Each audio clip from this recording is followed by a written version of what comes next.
Hey everyone, welcome to Hiking for Days. It seems as if the winter snow has melted away a little earlier this year.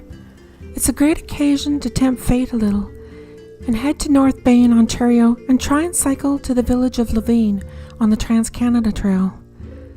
As soon as I saw the weather forecast for this area, I just knew I couldn't contain myself any longer.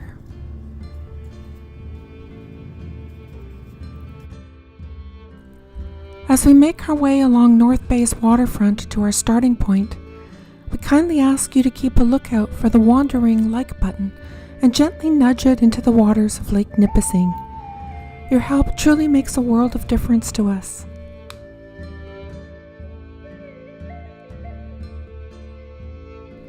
Alright, so let's get into today's adventure. North Bay, located in the province of Ontario, Canada, is not really all that north. The city is located in the northern part of the province, and though it is north of Toronto, it is not extremely far north compared to other cities in Canada like Yellowknife or Iqaluit. In fact, Vancouver in British Columbia is further north than North Bay.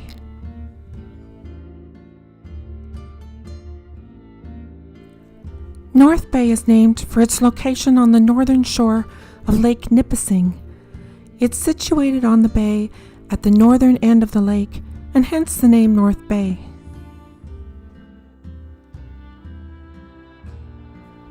Harry and I start at the western outskirts of the city at the trailhead of the Voyageur cycling route. The entire trail is 178 kilometers or 110 miles and ends at the city of Sudbury. In this episode, Harry and I cycle around the north half of Lake Nipissing to reach the village of LAVIGNE, about 60 kilometers away.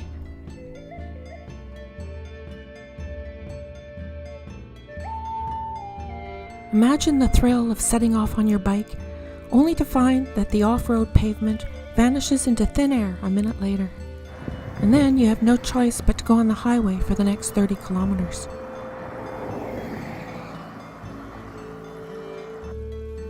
Still, the temperature is a nice plus 5 degrees Celsius or 41 Fahrenheit, and I'm happy to see a few patches of snow lying around. It makes it look more northy. Now, I usually focus on the silver linings, but let's be real here.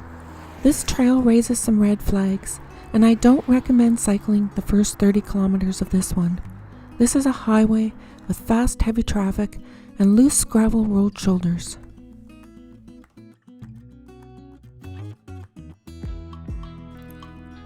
After 30 kilometers, or about 19 miles, the trail turns onto small roads that wind through the town of Sturgeon Falls.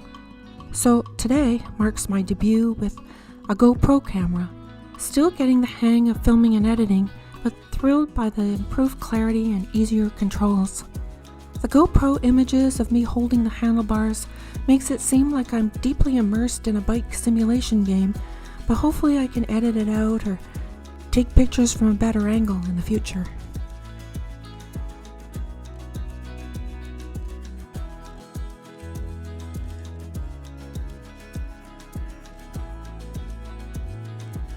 Harry and I typically cycle or hike together along a trail, and then one of us heads back at a halfway point to move our vehicle with all our gear to the next meeting point. Okay, you go up to John Street.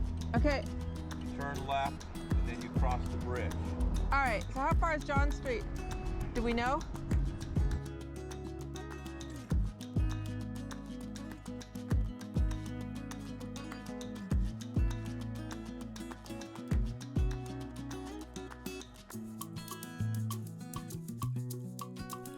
Although we make it an absolute goal to cycle the Canadian Trail exactly as presented on the Trans-Canada Trail website, we often stray off trail to explore something that catches our eye that we hadn't planned to visit.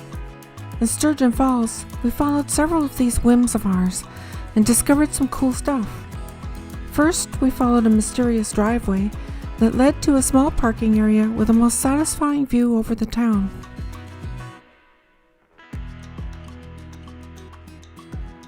Next, I was intrigued by a pretty wall mural, and then I noticed more.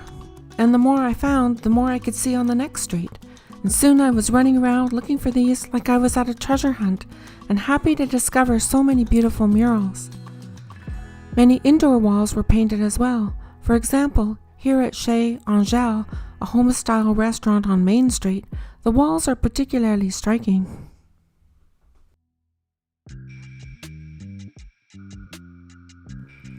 Then, by browsing the street art and information signs, we discovered a little of the town's history. Sturgeon Falls derived its name from the sturgeon, a once abundant fish in Lake Nipissing. For years, the town was renowned for its exceptional caviar, sourced from Lake Nipissing sturgeon. Unfortunately, overfishing led to the demise of this industry. Last, we found some different vantage points where we could stop and admire the falls and dam, which aren't visible if you stick solely to the trail, even crossing the bridge.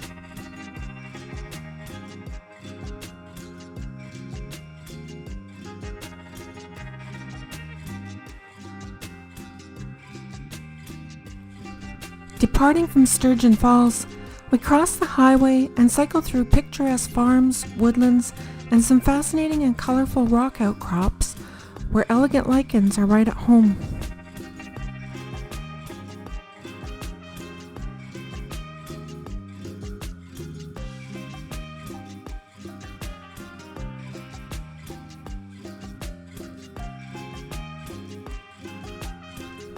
Our stop at LAVIGNE provided the perfect setting for a waterfront meal, with picnic tables and benches strategically placed.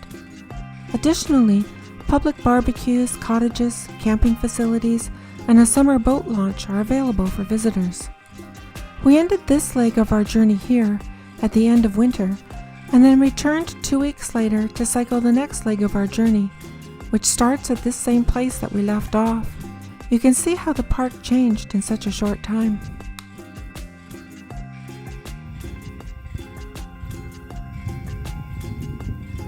And that does it for today.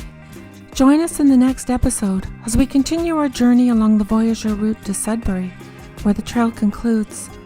A heartfelt thank you goes out to our subscribers and all those who support us by clicking the like button, leaving kind comments, and sharing our video. We extend a big thank you as well to those who contribute to the maintenance of the trail and extend it by posting maps and signs, providing benches and picnic tables, and keeping the trails clean and safe. Don't forget to show your support by subscribing, and stay tuned for more adventures coming your way soon.